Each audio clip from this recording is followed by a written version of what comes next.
Good morning dear students, welcome once again. This time we are going to read the history for class 7, chapter number 5, rulers and buildings. Okay, in this chapter we are going to read about the different structures of building. Okay, yes, now let's begin with the glossary or the difficult terms.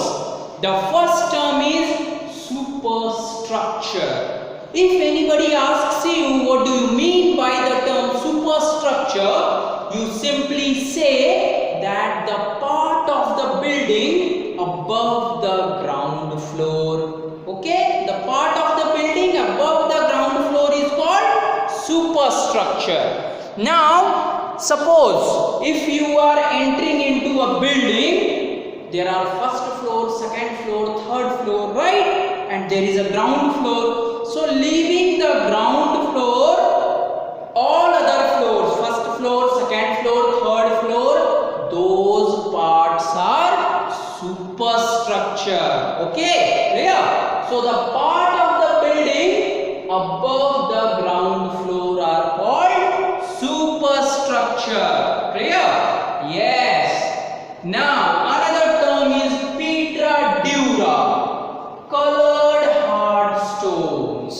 Okay, colored hard stones placed in depression. Depression means cutouts or the ditch or hole. Okay, suppose you might have seen puzzles of small babies where apple structure is being cut out, in which they have to put one apple inside it. So that cutout, that is a depression in which the baby or the person has to put the figures, right? That structure is a depression, dugouts, cutouts. Okay, so hard colored stones, colored stones placed in depression. Suppose if this is a depression, okay, different depression is there in which you have to put the stones.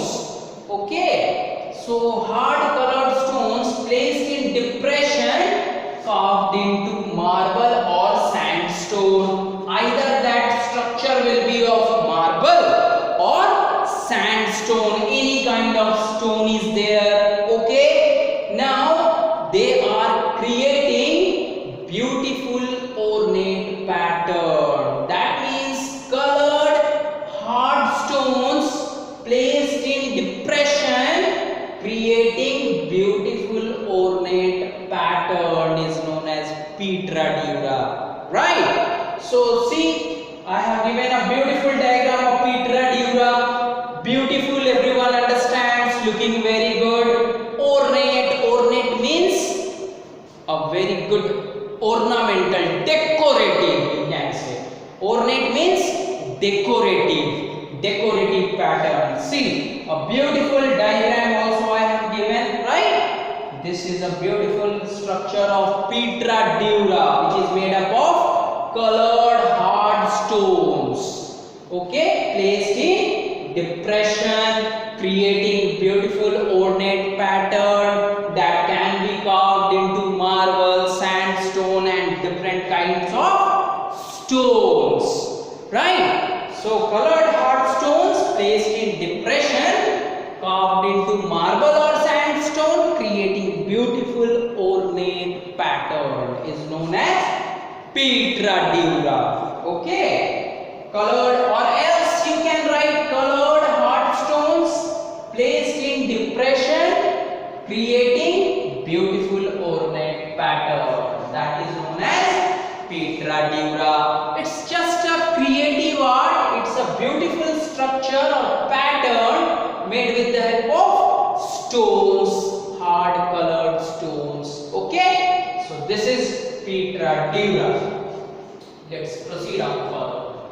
Now the chapter begins. In this chapter we will proceed with the time from 8th to 18th century. Okay, in between 8th to 18th century, kings and their officers, kings usually build two kinds kinds of structures. Okay, so two kinds of structures being made by the king. The first one is forts, palace, garden, residence, tombs.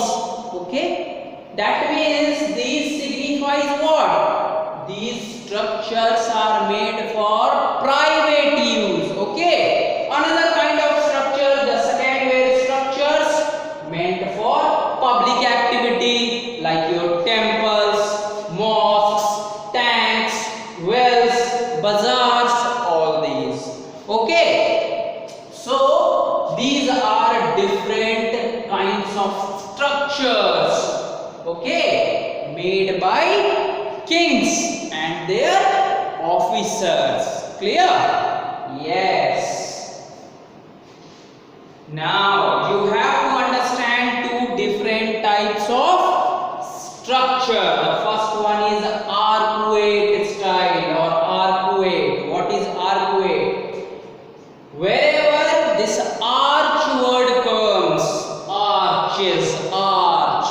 Try to understand the meaning of arch. This one is arch, a round shaped structure which carries out the weight of the superstructure including doors and windows. Okay, so the weight of the superstructure, that means the weight of the first floor, second floor, third floor, the weight of the superstructure above the doors and windows, above doors and windows was carried, was supported by arches. See, this one is arch.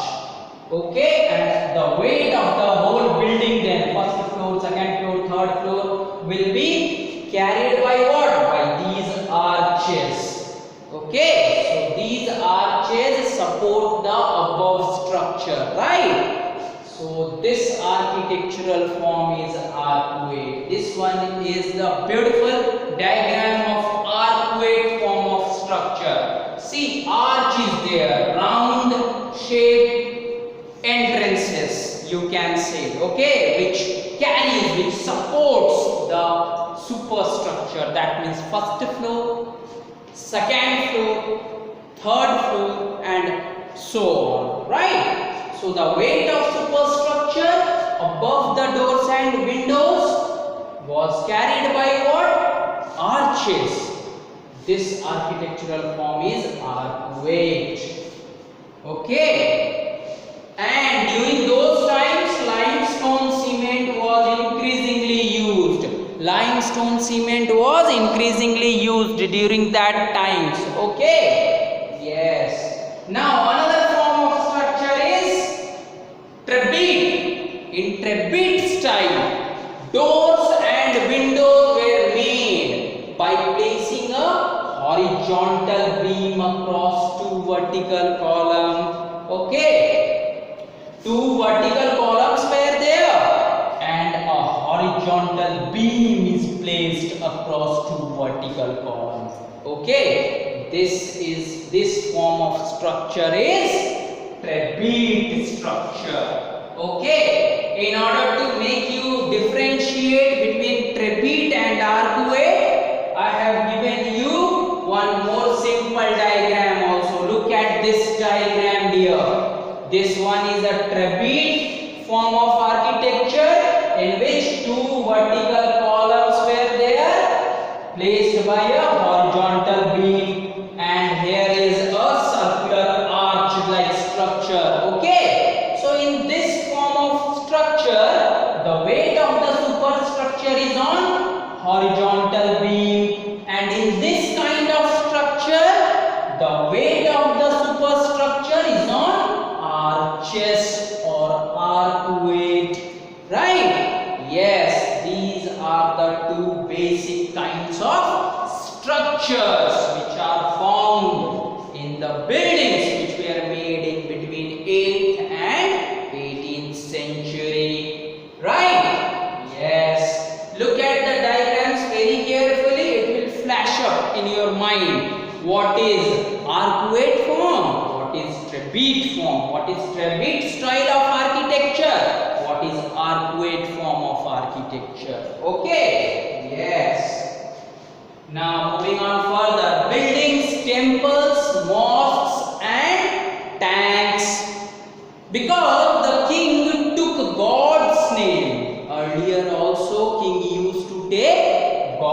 God's name. Why? Because it was auspicious, it was pious, it was good, it was true. Okay, that's why king also used to take God's name, as it was auspicious and he wanted to appear like God. King wanted to look like God. King wanted to appear like God. King also wanted to show himself as God. That's why he take God's name, okay, and he wanted to appear like God. That's why they often, they usually, they generally construct tanks, reservoirs for use by common people, by ordinary people. Okay, so kings construct tanks, reservoirs for use by common people, by ordinary people, right? Yes. Now, there is a question, a heading is there in your book. Why were temples targeted? King used to make the temples at that time. If some attacker, if some invader comes, they always attack the temples. Question is why? The answer is the king built temples to demonstrate their devotion to God. Right? King made the temples to show their devotion towards the God, to show their feeling towards the God, right? And their power and wealth. It also signifies, the temple also signifies, the temple also depicts, the temple also shows the power and wealth of the king, right? It signifies, it shows, it depicts, it describes the power, wealth and devotion of a king towards the God, right? So the attacker display their political power. They also show their political power, their military power by attacking and looting, plundering the places of worship. Okay, now you understood why the attackers, why the invaders used to attack temples? Because the temple signifies king's power, wealth and his devotion to the God. That's why attackers also attack the temples to show their power, to show their military power, to show their political power.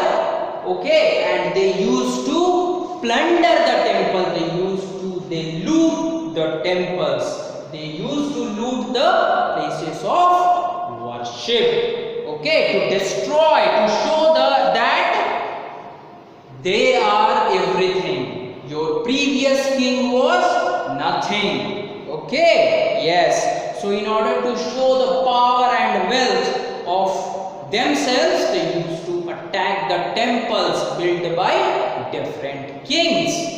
Clear? Yes. Now, garden, tombs and forts, in which there is one famous example given, Chahar Bagh, okay, which is being built by one of the very famous kings, one of the very famous Mughal king, Babur, okay. Babur described his interest in laying out formal gardens placed within rectangular walled enclosure. So Babur was very much interested in building gardens. That's why he has built a Chahar Bagh garden. What was the basic feature of that? There was a rectangular walled enclosure. That means the whole garden was surrounded by rectangular walls divided into 4 channels, okay, or that garden was divided into 4 quarters by artificial channels.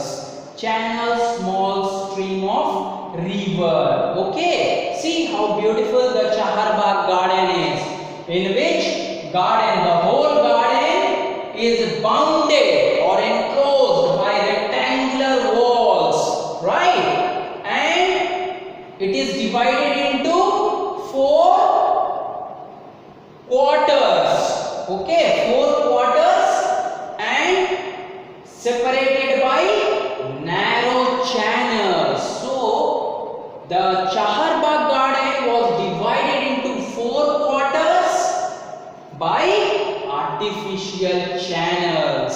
Okay, this was the basic element and this was the specific quality of Chaharbagh garden which Babur, the famous Mughal king Babur, okay, Babur built. Okay, so Babur described his interest. He was very much interested in laying out formal gardens placed within rectangular walled enclosure. Enclosure means bounded by, surrounded by, and divided into 4 quarters by artificial channels. So these were called Chaharbagh. In the question answer also you will get the question, what are the elements of Chaharbagh garden?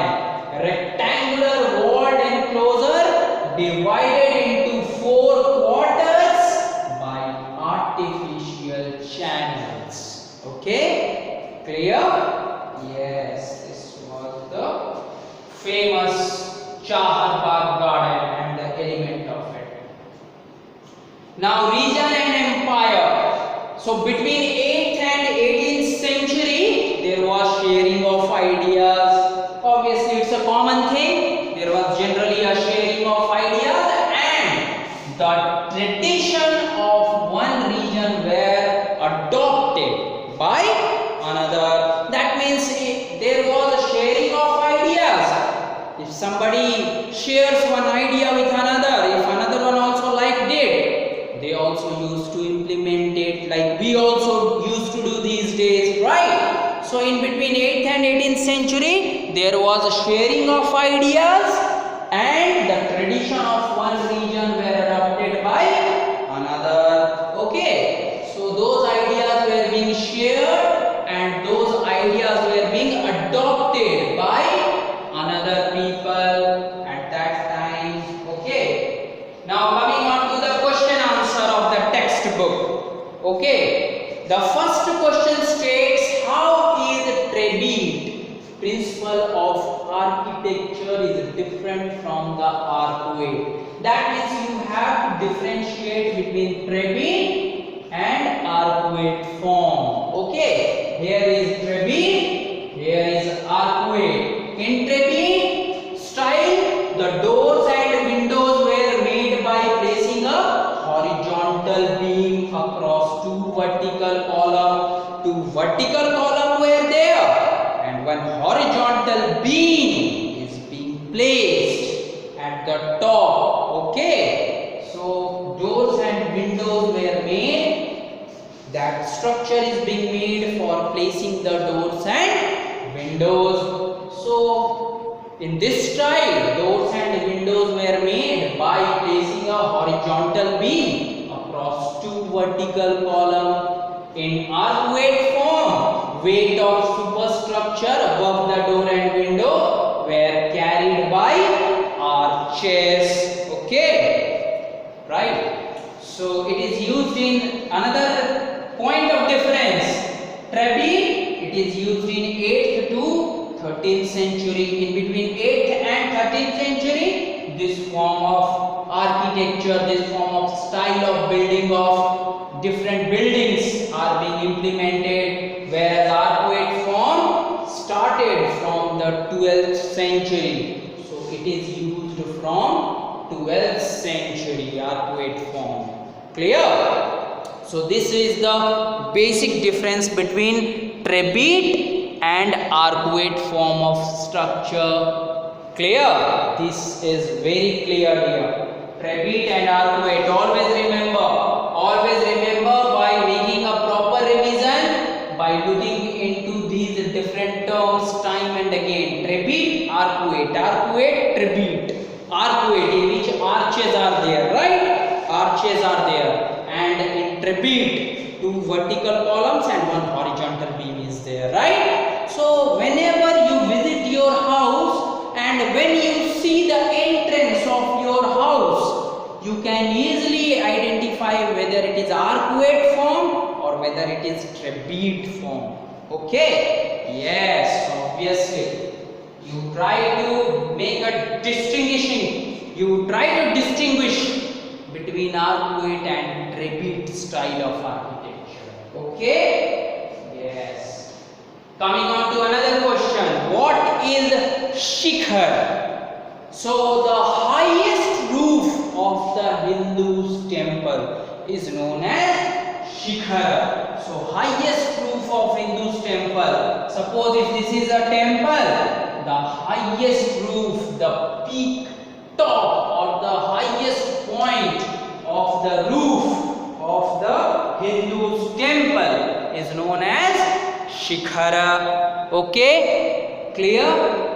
Yes, it is very much clearer. The highest roof of the Hindu's temple is shikhara. Always remember this term, shikhar.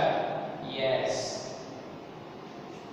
Now another question is, what is Petra dura? I have already explained it to you. The hard colored stones placed in depression, placed in dugouts, okay, which were carved into marble or sandstone. And what are these? These create beautiful ornate pattern, creating beautiful design, okay, creating beautiful ornamental pattern. Ornamental means decorating, which are very good to look, right? Yes. So what is Petra dura? Colored hard stones placed in depression, carved in marble and sandstone, creating beautiful ornate pattern. Or else you write colored hard stones placed in depression, creating beautiful ornate pattern. That is